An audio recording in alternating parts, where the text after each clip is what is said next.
24 soat kassani oldida turib kuzatish hojat yo'q, chunki kameralarimiz kassani oldiga qo'yadigan bo'lsangiz ham zaps qoladi, ham nech pul cho'ntak qilayotgan billar. Eng asosiysi cho'ntak qilmaydi, chunki kameralar har bitta pulni hisoblab boradi. Bu ko'rib turgan kameralaringga 1 yilga garantiya servislari bor. Simli va simsiz Wi-Fi deganlari ham bor. Undan tashqari xonadon, zavodlar barcha turdagi joylarga o'rnatib beriladi. Agar sizni fermengiz bo'ladigan bo'lsa, chekka joylarga ham quyosh panelida bemalol o'rnatadigan bo'lsangiz, umuman svet kerak emas, bemalol foydalansangiz ham bo'ladi. Tepa qatorlarimiz ham chiroyli holatda qilib beriladi. Agar siz Yevropada bo'ladigan bo'lsangiz, oila a'zolaringiz bemalol kuzatib tursalar ham bo'ladi va undan tashqari gaplashsangiz ham bo'ladi va diktofonlargacha bo'ladi.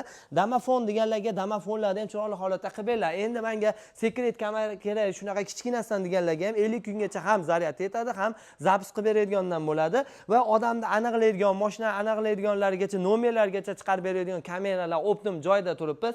Xonadonga o'rnatadigan bo'lsangiz 4 ta kamera va shunaqa miyalari bilan 3 million atrofiga общий narxlari chiqadi. 12 ta viloyatga dastlabki ustanovkalar bor. O'zdan ijtimoiy tarmoqlarni qoldiramiz. To'liqroq ma'lumotga ega bo'lmoqchi bo'lsangiz, obuna bo'lib, qo'llab-quvvatlaysizlar. Ravshanbekdan oldim deyish esdan chiqmasin.